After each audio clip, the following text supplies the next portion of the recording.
de la vie limitée. Ok? La vie limitée, chaque personne a sa définition. Et ce sont des définitions que nous avons. C'est vraiment ça la vie limitée. Amen.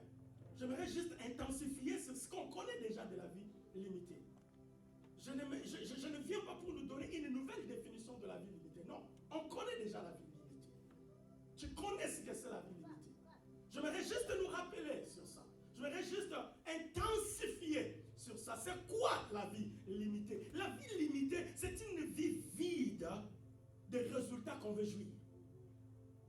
Les résultats que tu veux jouir. Chaque personne veut jouir de certains résultats dans sa vie, n'est-ce pas? Amen. Tu veux jouir de certains résultats.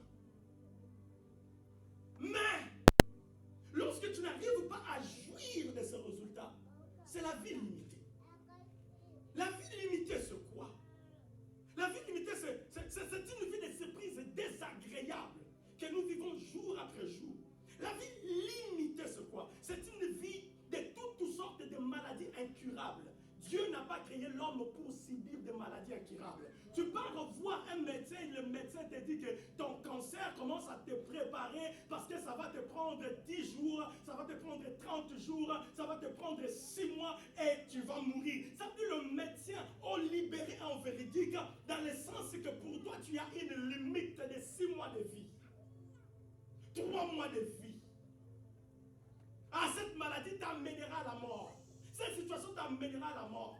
C'est ça la vie limitée. Or, Dieu ne te voit pas dans ça.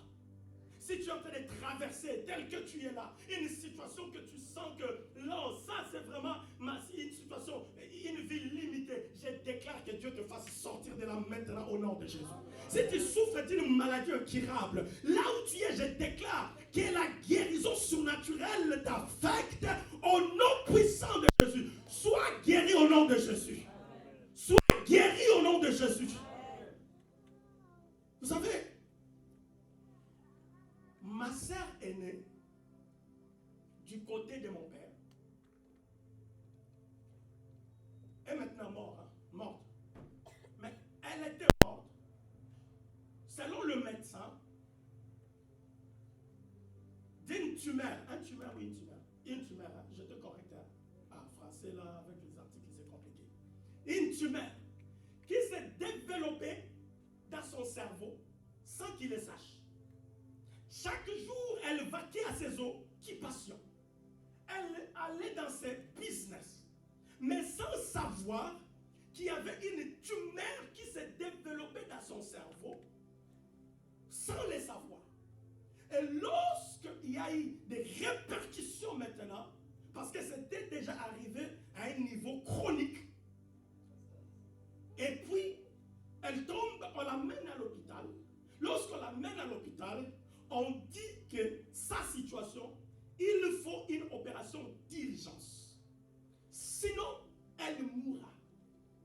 Il faut chercher par tout le moyen la faire sortir du pays pour aller en Inde parce que ce genre d'opération ne peut se faire qu'en Inde. Et le temps de chercher à réunir le moyen dans la famille, c'était trop tard, la personne est partie. Et là, je nous donne ce témoignage. Pourquoi? Parce que, bien aimé, tu peux être là, tu penses que tu es en bonne santé. Tu vis chaque jour normalement. Mais sans savoir qu'il y a quelque chose qui va t'amener à la mort qui se développe déjà dans ton corps sans que tu le saches. C'est pourquoi quand tu es dans de pareilles réunions et que l'homme de Dieu libère une parole, accapare-toi de ça. Alléluia. Sois dans la joie de recevoir cela parce que tu ne sais pas quelle délivrance cette parole peut provoquer dans ta vie. Alléluia. Tu peux te dire que je ne suis pas malade et je suis correct. Mais bien aimé, ce n'est pas pour rien que Dieu met dans l'esprit de l'homme de Dieu de faire cette déclaration. C'est parce que Dieu voit la situation que tu es en train de vivre, que ça va t'amener à une tragédie. Alors il inspire son serviteur de libérer une parole et que lorsque tu t'accapares de la parole sans savoir que tu es libéré de cette situation. Alléluia. Un certain vendredi, nous étions ici. Je pense le dernier vendredi. Lorsque le pasteur Patrick prêchait à la fin, il commence à faire des déclarations. déclarations. Pendant qu'il faisait des déclarations, je sens dans mon esprit, l'esprit me dit, va bâtir un hôtel. Un hôtel. Ah, français, article. Va bâtir un hôtel. Parce que ces derniers temps, le Seigneur est en train de m'enseigner beaucoup de choses, beaucoup de clés sur la vie illimitée.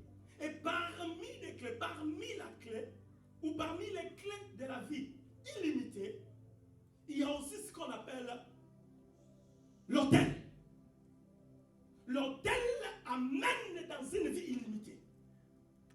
Ce n'est pas le sujet du jour. Et lorsqu'il déclarait, l'Esprit me met à cœur, il dit, va s'accaparer de toutes ces paroles. Même si tu ne comprends pas, accapare-toi seulement de ça. Comme en hébreu on dit, katalambano. Donc je m'acatalambano de la parole. Je m'approprie de la parole. Il déclare, je sens dans mon esprit, je prends